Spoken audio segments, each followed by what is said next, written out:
Un véritable film événement.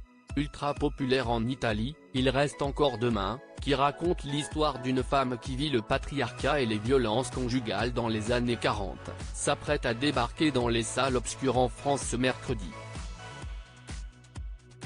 Pour la plus grande joie de sa réalisatrice, Paola Cortellesi. Particulièrement connue dans son pays, la jeune femme, également humoriste, voit sa notoriété grandir peu à peu. Retenez bien ce nom car son film va créer l'événement. À 50 ans, Paola Cortellesi débarque en France avec un film marquant. Racontant le patriarcat et notamment les violences conjugales dans les années 40 à Rome, dans une histoire inspirée notamment de sa mère et de sa grand-mère, la jeune femme signe avec Il reste encore demain l'un des films les plus réussis de ce début d'année.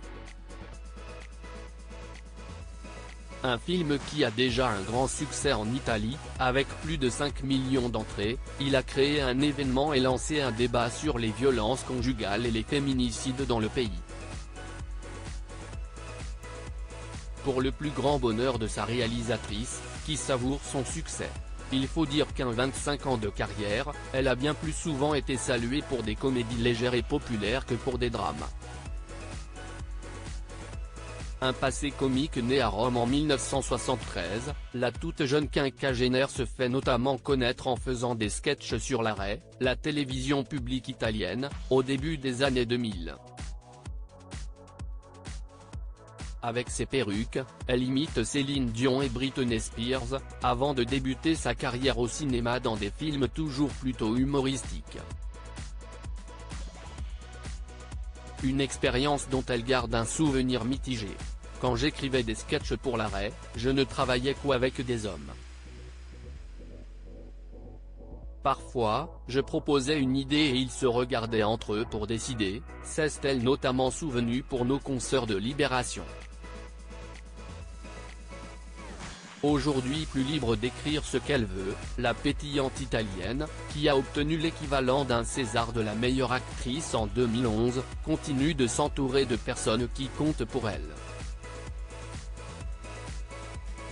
À ses côtés depuis 30 ans, l'acteur Valerio Mastandrea, qui fut son compagnon, joue le mari tyrannique de son premier film.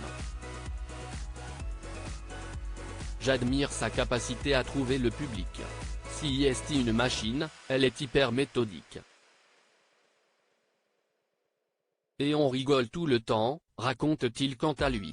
Son mari actuel, Riccardo Milani, également réalisateur et scénariste, écrit à ses côtés. Le féminisme avant tout une machine que tout le monde aime, selon son entourage. La preuve, si elle se définit orientée à gauche, il a suffi qu'elle appelle la première ministre d'extrême droite, Giorgia Meloni, à réagir à son film pour que celle-ci salue publiquement un film courageux et renforce les sanctions contre les harceleurs. Un appel qu'elle revendique complètement, malgré les positions parfois ouvertement sexistes de Giorgia Meloni. Ce n'est pas le moment de penser aux divergences politiques.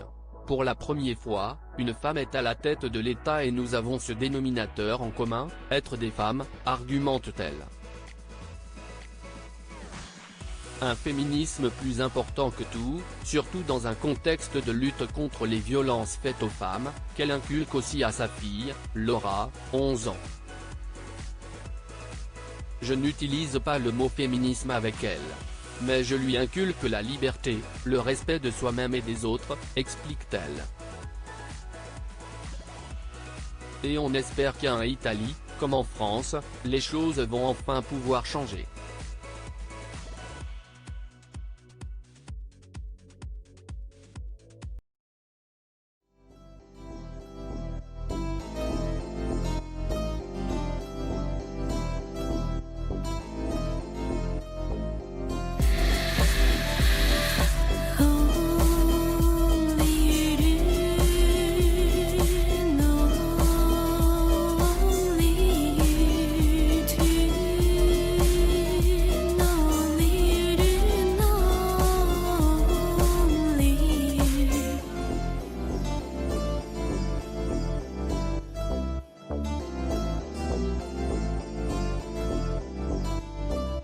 feel